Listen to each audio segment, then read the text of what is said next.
Hi, everyone, and welcome to the Monomyth Diaries, a podcast where ordinary people get to share their hero's journey. I'm Mandi. And I'm Karen, and we'll be your hosts. We'll discover powerful insights, critical moments of growth, and much more. Thanks for joining us. We all have a monomyth to share, and someone out there needs to hear it. Welcome back to the Monomyth Diaries, bonus edition. So today we're discussing the concept of don't should on me.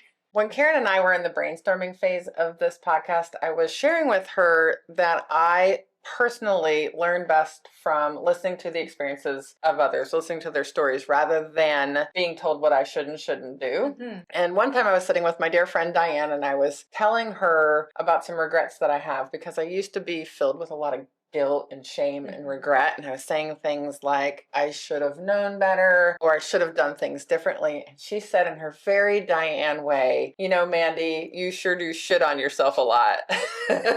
And so it was a new phrase to me, you know, that I do shit on myself a lot. I ran into a girl this morning and I was telling her about a workout group that we're in together. And I immediately said, oh my gosh, you should do this. And I know that's so ingrained in my vocabulary. Yes.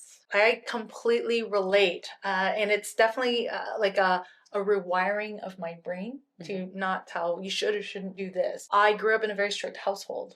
And I know that my instinct would kick in, that when I was presented with a set of rules, I'm going to rebel against them. Even if it's like, yes, I agree with that rule and I like that rule, but there was something in me that was like, no, I'm not going to do it just because you're saying you should do this or you shouldn't do that. I too had to learn that about myself, that I responded better to hearing about people's monomyths, either through stories worthy of imitation. If I do this, that's just like they did, hopefully the same outcome will happen to me, or cautionary tales where it was like, ooh, don't do that because bad things are going to happen.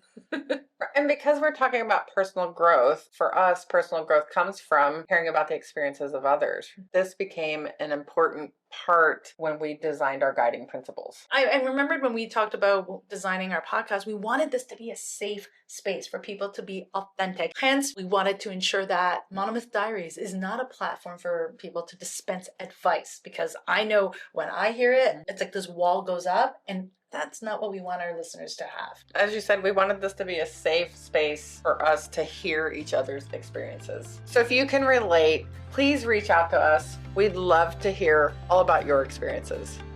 Thank you for joining us on the Monomyth Diaries. If this episode resonates with you or someone you know, we'd love for you to share it and spread the inspiration.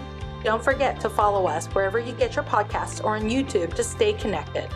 We'd appreciate if you could take a moment and rate and review the podcast. It helps us reach more people with stories of transformation and growth. You can visit us at monomythdiaries.com or text us directly from the show notes to reach out and keep the conversations going. Until next time, heroes, let's journey together through our monomyths.